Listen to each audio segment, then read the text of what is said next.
What is going on, Jet fans? I am Matt O'Leary, and I'm going to be hanging out with you in this episode to break down potentially the best free agent target for the New York Jets. I say that with a question because PFF put out an article where it went through and linked a free agent to each team in the league. And the guy that was linked to the New York Jets, I thought was a little bit surprising, so I dug in a little bit more, and Jermaine Eluemunor from the Las Vegas Raiders was the pick, and I'll admit, well, I don't know if I'm ready to say that it's the best free agent target for the Jets.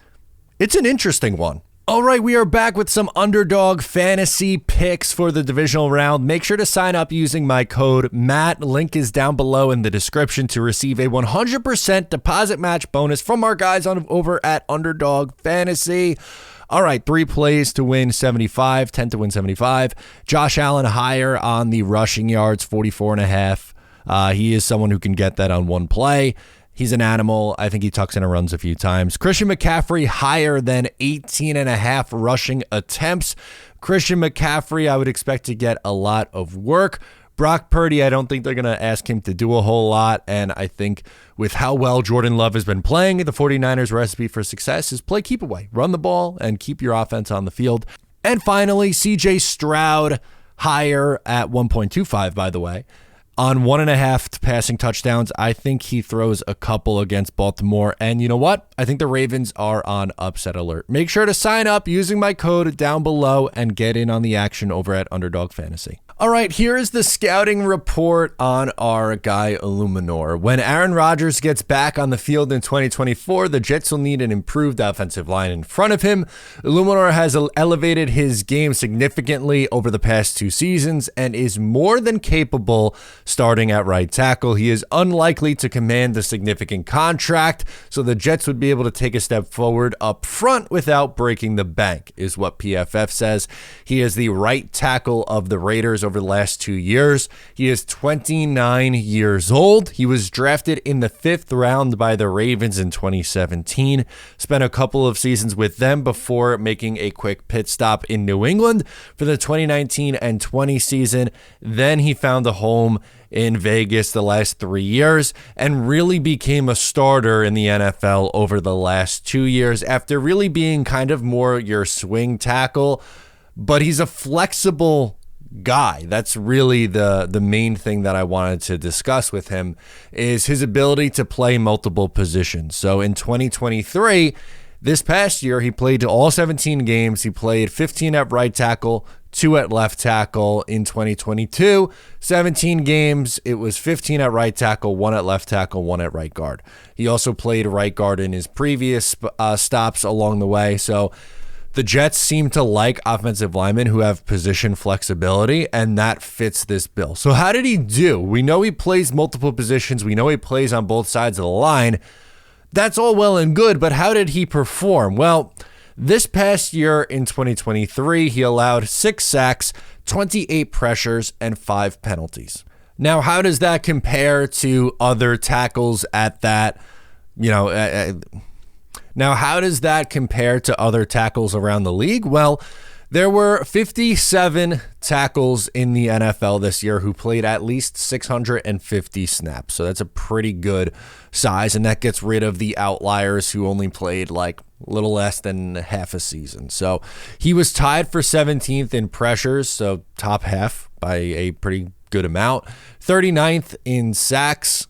By the way, 6 sacks is half the amount that Mekhi Becton had. Becton had 12 and was dead last in the league. So half of that makes you tied for 39th. Still, allowing 6 sacks is not horrific. You could do a lot worse. And 5 penalties was tied for 19th in the NFL. Now, in 2022, as I mentioned, 1 game at right guard, 1 game at left tackle, 15 at right tackle, 3 sacks allowed, 26 pressures, and 10 penalties. Those 10 penalties are high, which was 8th most in the NFL.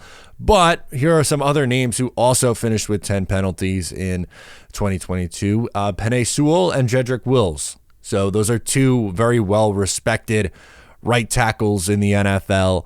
And Jedrick Wills, actually, he might have moved over to the left side. But moral of the story, these are two respected names across the league.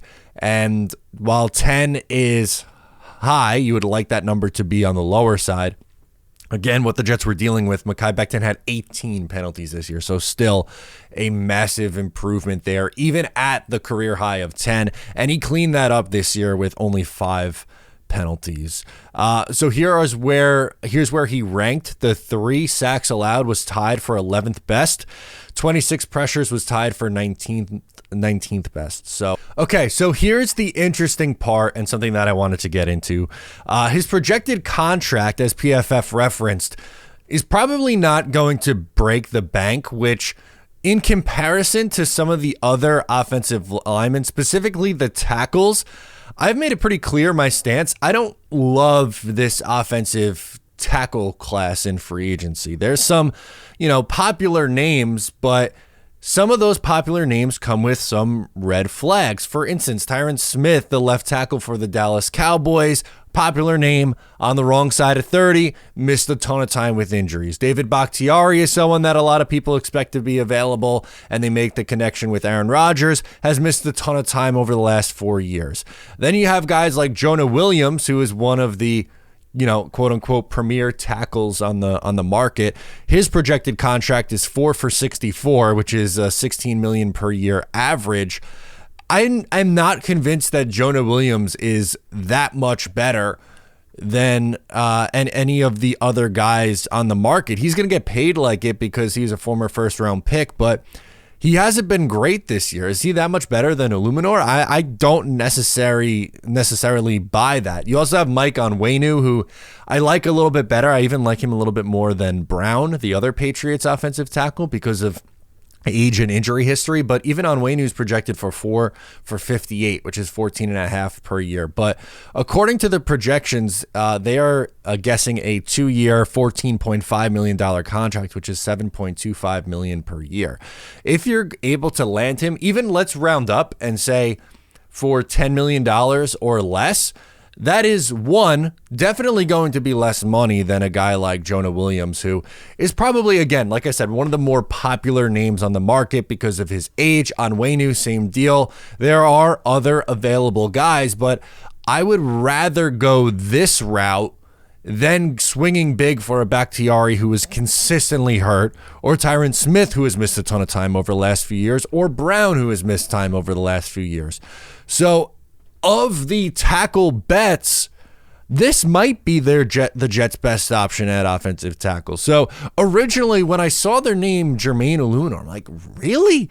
Like, that is a good fit for the New York Jets? I'm like, I get it, he plays tackle, but that's not a very popular name. But then when you dig into it a little bit more and you look at what the Jets have gotten at the position, number one, number two, what his projected contract is going to be, his age and his performance. Again, I don't think he's really that far off from a Jonah Williams or a Mike Onwenu, and he's going to get less money. Both of those guys are going to get paid. I think someone is going to pay Jonah Williams, and I don't think he's a premier tackle in the NFL. I really don't. So I guess I agree with this. I didn't think I would. When I saw the headline and when I saw the name connected to the New York Jets, again, I was a little bit surprised by it, but I kind of agree with it. I kind of think this would be, if the Jets are signing a tackle, this would probably be my preferred route. But I want to hear from you. What is your preferred route? Do you think this makes sense for the New York Jets to sign Eluemunor at that cost, or do you want somebody else? Sound off below in the comments. Once again, I'm Matt O'Leary, and I will catch you next time.